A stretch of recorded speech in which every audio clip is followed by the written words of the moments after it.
What are the chances that intelligent life like ours or aliens could exist on another planet from the evolutionary worldview? Well, to start with, the conditions have to be right. Now, what are the conditions? Well, we call these the factors or elements or parameters. For example, we need to be in the right location in the galaxy. We need to be in the circumstellar habitable zone from the sun, we call the Goldilocks zone. Otherwise, Earth will be too hot or too cold. It must have a planetary system with a giant planet to shield the inner planets from too many comet impacts. It must orbit the right kind of star, not too hot or not hot enough. It must have a moon to stabilize the tilt of its axis so that it can have moderate seasons. That it's a terrestrial planet, solid like a rock, with a crust that's thick enough for tectonic activities, with enough heat inside the planet to circulate the liquid ion to generate magnetic field. We need the right kind of atmosphere with enough oxygen to allow complex organisms to survive. It must have enough water and enough continents to support life like ours, with just the right amount of volcanic activity for soil mineralization and allow carbon and vapor to go back into the atmosphere. I'm not kidding you. The list just goes on, and they have to all be there, all at the same time for life to be supported. There are so many things that need to be right for life to exist that we have a name for this. It's called the anthropic principle. By 2001, we found we need 153 fine-tuning factors for life on Earth. By April 2004, the numbers shot up to 322 parameters. In the future, who knows, we might find even more factors or parameters.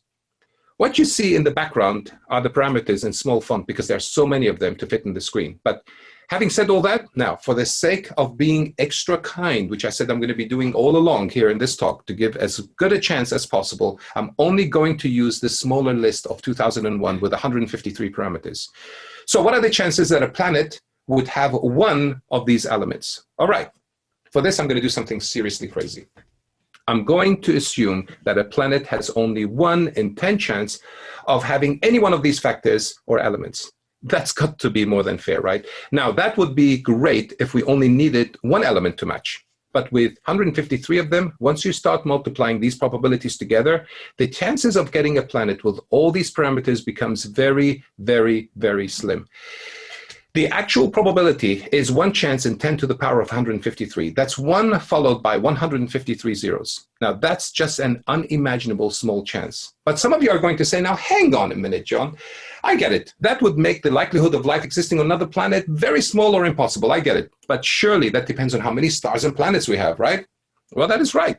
So let's have a look to see how many stars we have. Now, according to the European Space Agency, it says we have somewhere between 10 to the power of 22 to 10 to the power of 24 stars in the universe. But like I said, to be extra kind, I'm going to go with a higher number, giving more chance. I'm going up with the 10 to the power of 24. That's 1 followed by 24 zeros. This gives us more stars to work with. But now you're going to say, but okay, wait a minute, John, that's talking about stars. Well, how about planets? How many planets do we have? Okay, that's a fair question. And that's where we go to NASA. Apparently, we do have an idea of how many planets exist out there. They say the average number of planets per star is greater than 1. There you have it. The average is greater than 1. But obviously, less than 2. Otherwise, they would have happily said the average is greater than 2. But for the sake of being extra generous, like I said, we're going to keep being as extra generous as we can to make this work. Let's pretend we have as many as 1,000 planets per star. That means we have 1,000 more planets than we have stars. Now, that is a lot of planets. But can you see how that didn't even touch the surface of what's needed? The odds are still too low. The reason why we measure things in light years is because everything is so far away. If we measure things in miles, well, the numbers are just too large to work with. 1 light year is 6 trillion miles away. So you can imagine how many miles 92 billion light years would be. So it would be really crazy to measure the universe in any other unit of measure than light years. But that is exactly what I'm going to do now, to make a point, to show you how large this number that we're dealing with is. I'm going to measure the universe in inches. That's going to be a lot of inches. When I do that, I get 10 to the power of 28. That's 1 followed by 28 zeros. Each time you add a 0, please remember this, the number is 10 times greater, not just double. It's 10 times greater than the previous number. So you can imagine how large 10 to the power of 153 is. Here's another example to help you appreciate the magnitude of this number. I'm going to keep doing this until I drill it and make you hopefully understand what odds we're dealing with here. What are the chances of winning the lottery? Now imagine this. Imagine winning the state lottery by finding the winning ticket in the street.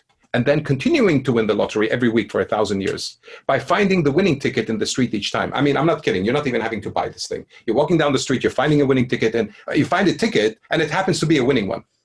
The chances of that happening every single week for 1,000 years is 1 chance in 10 to the power of 65. That's 1 followed by 65 zeros. Now compare that to 1 chance in 10 to the power of 153.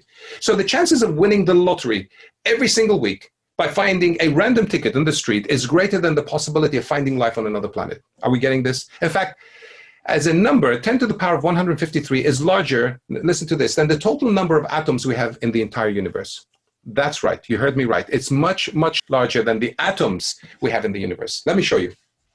The total number of atoms in the entire universe, and believe me, someone has already worked this out, is 10 to the power of 80. That's it. 10 to the power, that's 1 followed by 80 zeros. But we're talking about 10 to the power of 153. You see what I mean?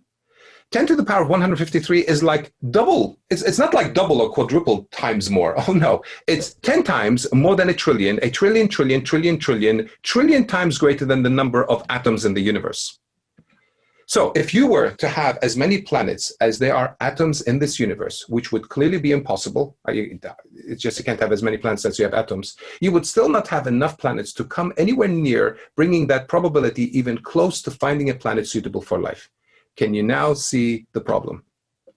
But please remember, I've been very generous all along with all these figures in favor of the evolutionists. If we were to work with the actual figures and the factors given to us so far and compare them with the life-supporting bodies we have in the universe, that's planets, taking everything into account, the probability of finding a suitable planet is less than 1 chance in 10 to the power 282. That's even greater. That's less than 1 in a trillion